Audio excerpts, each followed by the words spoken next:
নমস্কার বন্ধুরা, আজকে আমি বানাবো দই বেগুন। তার জন্য আমি বেগুনটা এরকম লম্বায় কেটে নিয়েছি। যদি বড় হয় তো গুলগুল কাটলেও হবে, এরকম কাটলেও হয়।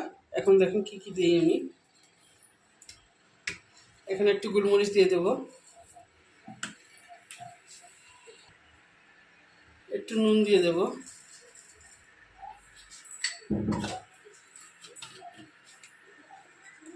একটু হলুদের গুঁড়া দিয়ে দেবো,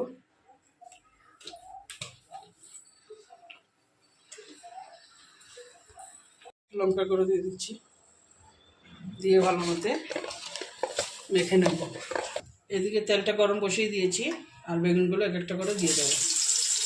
বেশি তেল লাগবে না।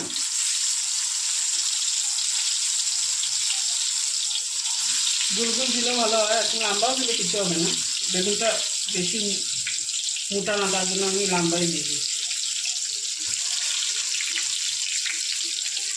ভাজাটা হয়ে যাক, লাল লাল করে ভেজে নেব। আমি কাজু কয়েকটা নিয়ে নিয়েছি, 10টার মতন, আর একটু আদা নিয়ে নিয়েছি, আর এদিকে দইটা দিয়ে দেবো। দই দিয়ে একটু মিশ্রণ বানিয়ে নেব।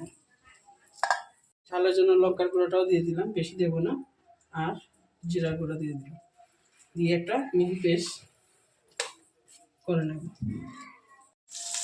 এখন উঠিয়ে নেব চেষ্টা করব।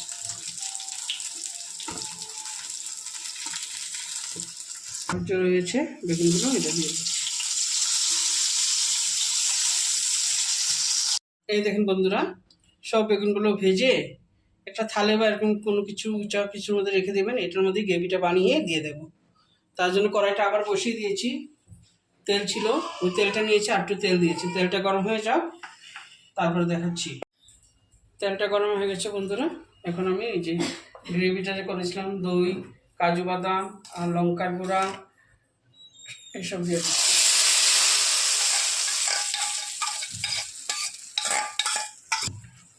একটু হলুদের গুঁড়া দিয়ে দিলাম,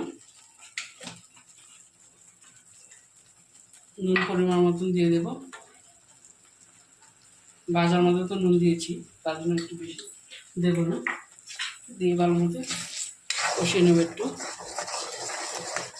আর লঙ্কার গুঁড়োটা আপনাদের অপশনাল, দিতেও পারবেন, না দিতেও পারবেন।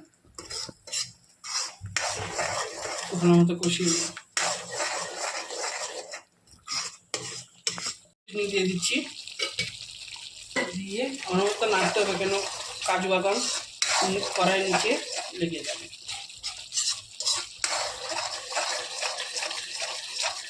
কাঁচা গন্ধটা চলে যাও, তারপরে হয়ে যাবে। আমার গ্রেভিটা হয়ে গেছে, এখন নামিয়ে দেবো। নামিয়ে সঙ্গে সঙ্গে এই গরম গ্রেভিটাই বেগুনের উপরে দিয়ে দেবো।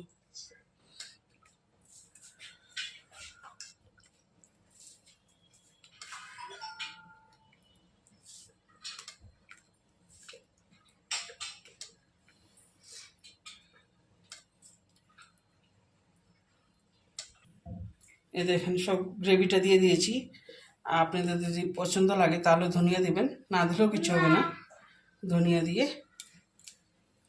বাস এখন পরিবেশন করা যাবে। রুটির সঙ্গে খাওয়া যায়, ভাতের সঙ্গে তো অবশ্যই ভালোই লাগবে, রুটির সঙ্গে ভালো লাগবে। ভালো যদি লাগে অবশ্যই একবার ট্রাই করবেন, লাইক করবেন, শেয়ার করবেন, সাবস্ক্রাইব করবেন। Thank you.